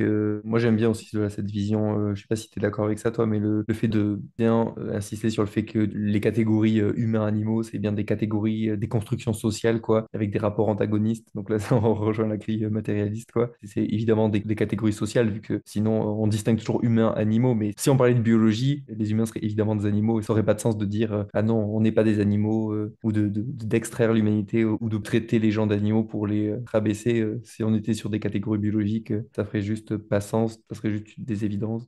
J'ai pas trop travaillé sur ça, donc je suis encore une fois un peu agnostique sur toutes ces questions-là, mais en tout cas, ça me paraît tout à fait pertinent ce que tu viens de dire. Je note quand même qu'il y a beaucoup de gens qui veulent vraiment pas admettre que les humains sont des animaux.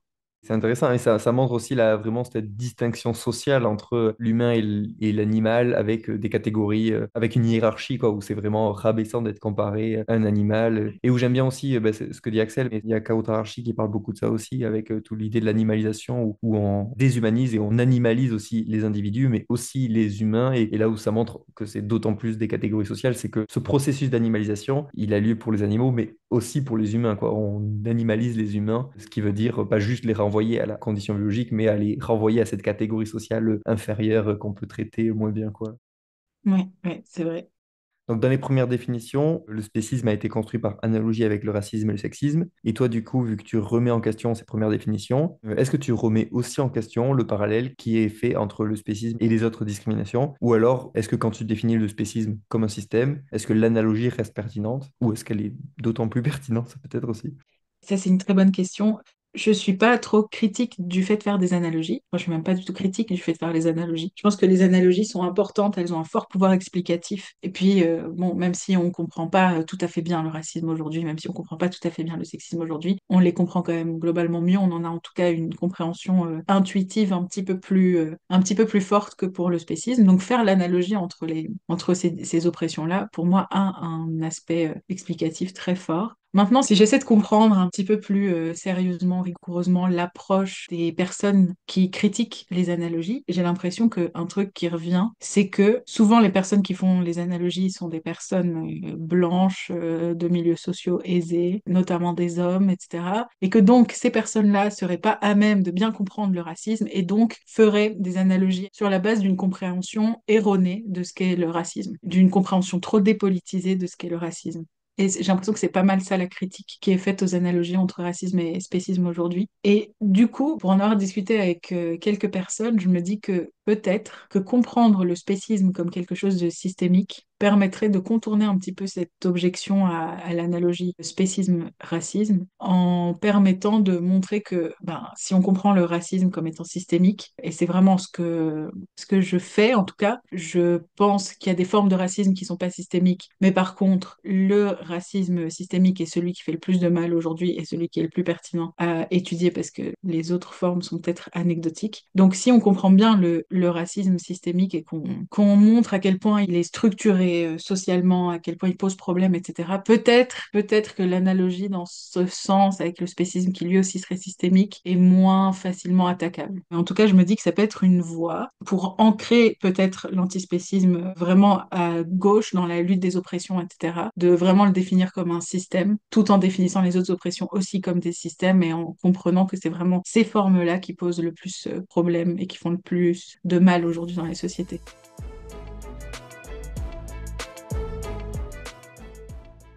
Donc là, on a vraiment, je pense, fait le tour de la définition. On voit bien ce qu'est le spécisme. Pour revenir sur l'aspect éthique, du coup, tu disais que tu trouvais que c'était en tout cas pas très pertinent d'avoir une définition qui partait du principe que le spécisme était injuste par principe, par définition. Mais du coup, est-ce que sur le plan éthique, tu dirais quand même que le spécisme est injuste et injustifiable ou pas?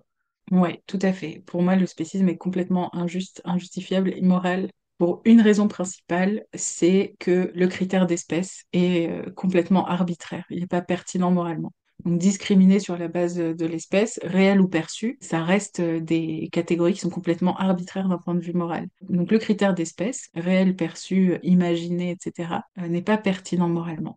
On peut peut-être revenir sur un argument que je trouve particulièrement convaincant, c'est l'argument de la pertinence, c'est comme ça qu'on l'appelle en philo. L'argument de la pertinence, c'est en gros l'argument sentientiste, parce qu'en fait c'est l'argument de la pertinence de la sentience. Donc il s'appelle l'argument de la pertinence parce qu'il y a beaucoup d'arguments qui ont été avancés à travers l'histoire, notamment en philo, donc plein de philosophes qui ont voulu ériger tantôt la rationalité, donc comme c'est le cas d'Aristote, la possession d'une âme, l'autonomie, le sens moral, la méta-représentation, la conscience de soi, la possession d'un monde, entre guillemets. Ça, c'est Heidegger qui explique que comme les humains ont un monde et pas les autres animaux, ben, ils méritent plus de considération. La question du langage, la culture, la technique, enfin bon bref, il y a vraiment énormément de critères qui ont été mis en avant comme ça à travers l'histoire de la pensée pour justifier de favoriser les intérêts des humains ou les intérêts de certains animaux par rapport à d'autres. L'argument de la pertinence dit aucun de ces arguments n'est pertinent. Le seul qui l'est, c'est celui de la sentience. Donc ça, c'est vraiment la théorie sentientiste. Donc la sentience comme critère, comme condition nécessaire et suffisante de considération morale. Donc les autres animaux, ou du moins les autres animaux sentients, ont des intérêts qu'il importe de considérer.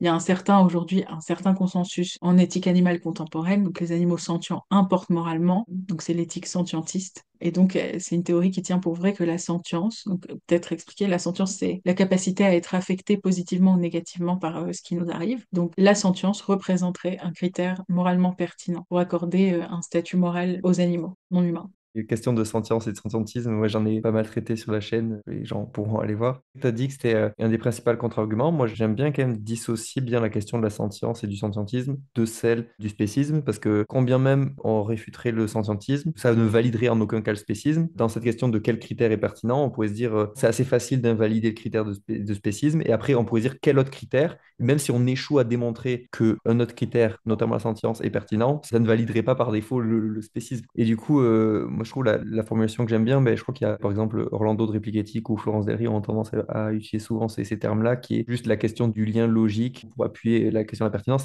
C'est quoi le rapport? Et par exemple, sur la sentience, tu peux dire oui, il y a un lien logique entre le fait de traiter différemment et la sentience. C'est-à-dire qu'un même individu qui soit sentient ou pas, suivant comment je le traite, ça va changer quelque chose pour lui, alors que l'espèce, ça n'a vraiment aucun rapport. Il n'y a aucun lien logique entre considération à avoir et espèce. Ça n'a juste aucun rapport. Il manque Oui, une prémisse où il y a un raisonnement qui n'a pas de sens, quoi. Et je trouve que c'est intéressant aussi oui. de juste expliquer que avant même de faire un jugement de valeur, juste d'un point de vue logique, ça n'a juste pas de sens, quoi. Oui, oui, oui. Moi, ce que j'utilise tout le temps, c'est un truc un peu formalisé de si A égale compter jusqu'à 100 et B égale blesser quelqu'un, il n'y a aucun rapport entre A et B qui justifie que on traite mieux quelqu'un qui sait compter jusqu'à 100 que quelqu'un qui sait pas compter jusqu'à 100. Ce qui compte, c'est juste la capacité à être affecté positivement ou négativement, quoi. Il n'y a aucun rapport sinon entre les deux propositions, enfin entre les deux prémices, si on met ça sous la forme d'un argument. Moi, j'utilise souvent le truc de Peter Singer du caillou. Parce que si tu balances un caillou par-dessus une falaise, il se passe rien pour lui. Mm. En revanche, si tu balances un être sentient par-dessus une falaise, il se passe quelque chose pour cet individu, il souffre. C'est quoi généralement les arguments qu'on entend le plus, ou peut-être plutôt que ceux qu'on entend le plus, les arguments les plus solides en faveur du spécisme et du coup qui iraient à l'encontre de l'antispécisme?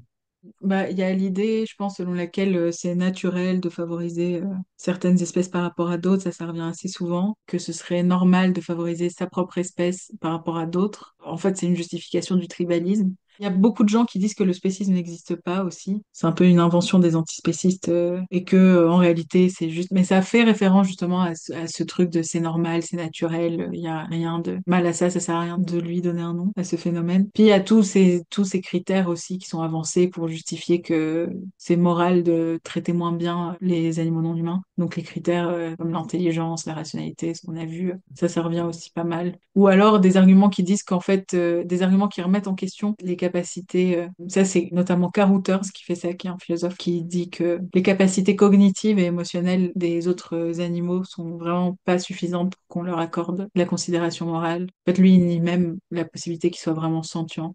Donc, voilà, il y a plein de critères différents qui sont avancés pour justifier le spécisme. Est-ce que c'est ça les meilleurs arguments? Parce que c'est vraiment des arguments, on peut dire, très mauvais, quoi. Est-ce qu'il y a des meilleurs arguments que ça quand même ou pas du tout? Moi, j'ai pas beaucoup trouvé de très bons arguments en faveur du spécisme pour l'instant, en tout cas. Mais il y en a peut-être. Et de toute façon, il faut rester ouvert à la possibilité que l'un d'eux émerge un jour. En tout cas, pour l'instant, de tout ce que j'ai lu, j'ai rien trouvé de plus Ouais. convaincant que ça, quoi. Les arguments que Donc, tu as donnés sur, en disant ils sont par exemple moins intelligents ou une question de capacité, on n'a pas fait la distinction dans les définitions d'ailleurs. Quand on parle des définitions du spécisme, il y a des termes qui reviennent pour dire par exemple qu'il y a le spécisme pur et attributif, où il y en a un qui serait vraiment, où c'est vraiment le spécisme, donc c'est vraiment l'espèce qui est le critère, alors que dans le spécisme attributif, finalement, c'est pas vraiment l'espèce le critère, mais on va justifier le traitement différent par d'autres critères où finalement on va dire c'est pas parce qu'ils sont d'une espèce différente, mais c'est parce qu'ils sont moins intelligents. Finalement, le vrai critère, c'est l'intelligence, par exemple. Donc, c'est des critères capacitistes qui sont tout aussi durs à justifier au final, mais bon, finalement, c'est ouais. pas vraiment du spécisme, quoi. Oui, c'est ça. En fait, dans la littérature, tu te rends compte qu'il y a des justifications du spécisme pur, qui sont en général très mauvaises, et des justifications du spécisme attributif ou indirect, qui sont aussi en général très mauvaises de toute façon. On a plus de dignité, la vie humaine est plus importante, parce que je sais pas quoi, enfin, il y a plein de trucs comme ça, mais c'est pas spécialement intéressant. Un des arguments qui revient souvent, c'est que les êtres humains comptent plus que les autres animaux parce qu'ils sont plus intelligents. Typiquement parce que seuls les humains sont capables de penser de façon abstraite, de faire usage d'un langage, de résoudre des problèmes, etc. De même de faire des trucs complètement abstraits comme de la philo pour certains et certaines. Et donc, pour ce motif, selon cet argument, les animaux importent moins, peu ou juste pas du tout par rapport aux humains. Donc là, il y a plusieurs manières de répondre à ça. En général, d'abord, il faut revenir sur l'intelligence et sa définition, parce qu'il n'existe qu'un seul type d'intelligence. Souvent, on comprend l'intelligence des autres animaux avec nos propres yeux d'humains. Donc ça veut dire, par exemple, évaluer l'intelligence des animaux avec des facultés qui sont proprement humaines, comme savoir parler, savoir dessiner, savoir compter. Puis c'est comme ça qu'on essaie de jauger de l'intelligence des autres animaux. Ça, c'est vraiment pas une bonne manière de comprendre l'intelligence des animaux non humains, parce que l'intelligence est vraiment à comprendre comme quelque chose de très vaste. Donc c'est très difficile, en fait, ne serait-ce que d'avoir un critère général de ce qui est intelligent et ce qui est pas intelligent. Mais en fait, même si on considère que les humains sont globalement en moyenne plus intelligents que la plupart des autres animaux, est-ce qu'on a vraiment envie de défendre un truc qui dirait que plus grande est l'intelligence, plus grand est le respect et la considération morale qu'on doit à un individu? Est-ce que Marie Curie mérite plus de considération morale que Marie tout court, qui est pas forcément reconnue comme étant très intelligente dans la société? Bah non, en fait. Donc en fait, dire les humains comptent plus que les autres animaux parce qu'ils sont plus intelligents, ça pose vraiment un problème de, ben alors, quel est le niveau minimum d'intelligence à avoir pour mériter le respect? Et puis, plus généralement, est-ce qu'on a vraiment envie de soutenir que plus grande est l'intelligence, plus grande doit être la considération morale qu'on donne, quoi? Ça, c'est vraiment un argument qui me semble avoir des conséquences potentiellement très graves et qu'on n'est pas prêt en général d'accepter, quoi. Souvent, le contre-argument à l'idée de l'intelligence des capacités, qui est l'argument des cas marginaux, donc de dire, ouais, mais s'il y a par exemple, des humains qui n'ont pas ces capacités-là et tout, et donc, soit comme tu dis, on fait cette distinction, et bon, ça paraît quand même assez dur à justifier, mais si on veut être cohérent, en tout cas, on est obligé d'aller jusque-là, soit on ne fait pas cette distinction, et ben, comment on justifie, parce que la plupart, c'est quand on donne des exemples d'humains, souvent les gens vont revenir sur une position spéciste, parce que, effectivement, même les humains qui n'ont pas ces traits-là, ils seront pas prêts à leur faire autant d'atrocités que ce que subissent les autres animaux, quoi. Et du coup, il y a un double standard qui est fait.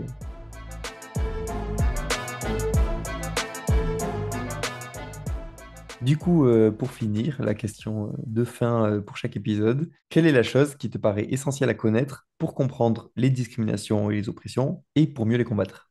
C'est une bonne question. Je pense que dans la même veine que tout ce qu'on a vu aujourd'hui ensemble, je pense que justement comprendre les oppressions comme quelque chose de d'organisé dans la société, de structurel, de systémique, ça peut être une bonne manière de mieux comprendre les oppressions et de mieux les combattre. Je pense vraiment que la dimension individuelle de toutes les oppressions, bah, ça définit qu'en fait une partie de la réalité et que les oppressions transcendent en général largement le rôle des seuls individus. Donc cette dimension, cet élément structurel, je pense, est vraiment essentiel à une bonne compréhension des oppressions, à une bonne description des oppressions. Et bien sûr que les individus ont à voir avec les oppressions et puis participent, en fait, fomentent les différentes oppressions, participent des oppressions. Je suis tout à fait consciente qu'il y a des individus qui sont des oppresseurs.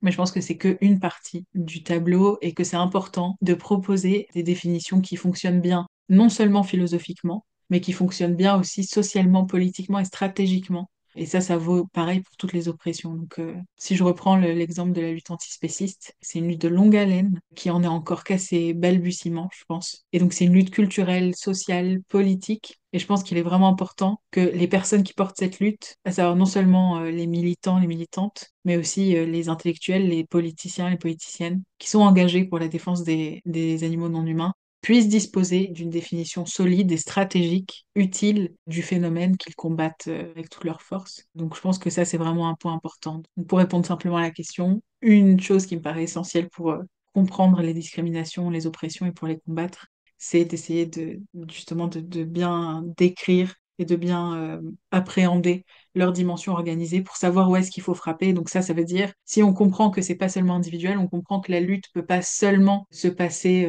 dans la rue avec des tractages, avec les cubes de la vérité, avec même généralement ces relations qu'on essaie de faire avec d'autres individus pour les convaincre d'être véganes. Ça peut pas seulement être ça, la lutte antispéciste, il faut aussi aller frapper là où le spécisme se structure, donc ça veut dire les lois, ça veut dire l'économie, ça veut dire mieux comprendre aussi le système culturel dans lequel on vit. Et aller attaquer ces différents niveaux de la société serait probablement bénéfique pour mieux combattre le spécisme. C'était super. Merci Sarah. Merci à toi, Yoann.